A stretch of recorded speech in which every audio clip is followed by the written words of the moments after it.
everybody. I am live from Parliament Hill here, still working in Ottawa. The problem is, Madam Speaker, Conservatives are using it all the time. They're using that tool for everything. For absolutely every piece of legislation that comes before this House, they are saying, it affects directly, and this is what I don't understand, it affects directly your interest, your partisan interest. Your interest, that they proved my point during my speech. You know, what did the Conservatives do? They play this game, they play these games. The Conservatives, what did they do?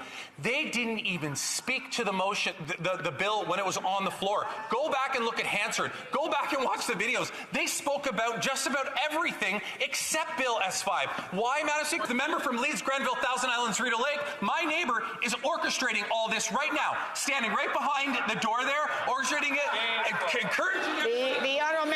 The honourable member cannot indicate who's in the House and who's not in the House. I have this when I'm speaking. The honourable member should not be interrupting me. I think it is absolutely shameful that not only did the member think that it was appropriate to mention who may have been or not in the House, but also to impute false motives on members. And today's guest is Kingston's very own Mark Gerretsen. So thank you for being on the show. Mr. Speaker, I have today with me a petition that's been called upon by Canadians that specifically address the fact that this House no longer unanimously supports Ukraine. Thank you for having me.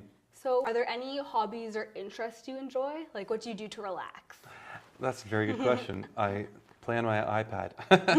That's a very interesting question, and I get asked it quite a bit. Vanessa and I like to, go for bike rides sometimes, or go for hikes on some of the trails around Kingston. I love going to movies. I try to focus on that.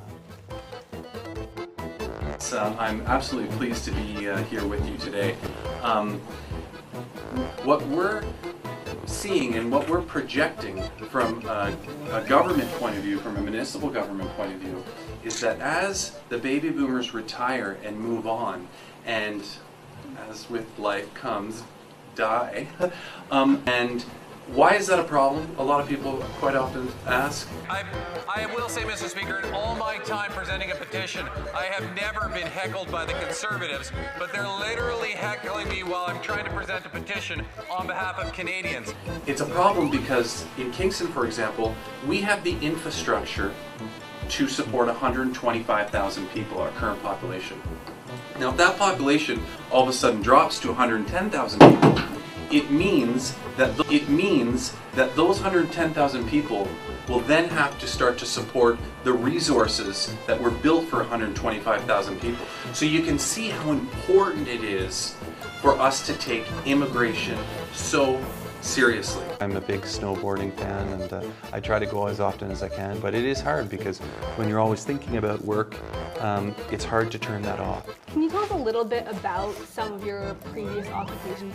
Where we manage rental properties throughout the city, and I've also worked throughout my early 20s anyhow in a lot of the bars and nightclubs in the city, and or that's kind of what I was doing before I got into politics. Listen, I don't know if we should tell them this, Mr. Speaker, but we cannot hear the honking in here. You don't hear a single thing, and this was all last week too.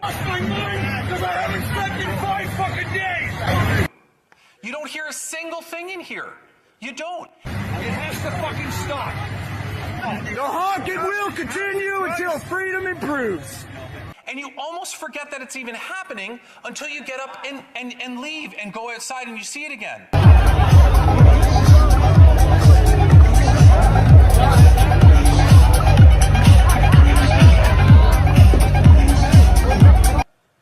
Well, the member brought up my electric car. If he wants, we can talk about that for a while too. But fuck you.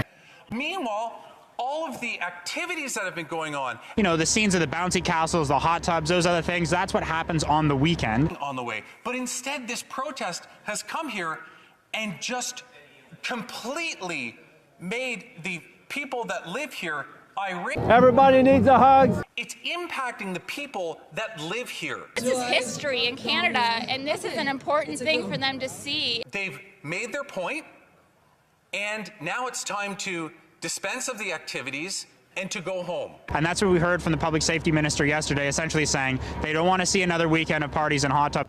Well, like, related to your previous occupations, I read you graduated from both St. Lawrence College and Queen's University. So would you mind telling us a little bit about those experiences? Yeah, okay, and hopefully I can set the record straight. I went to St. Lawrence College in the computer engineering. I only lasted 3 of the 4 years. The point is, the member from Calgary Nose Hill has blocked me on Twitter because she is obviously afraid of me providing her with information that she doesn't want to see. Now, what kind of elected official is that, Madam Speaker? Just turned to me, made a face, and gave the finger to me. I don't even know how you categorize that in the House of Commons. I did see the member from Kingston make an objectionable sign.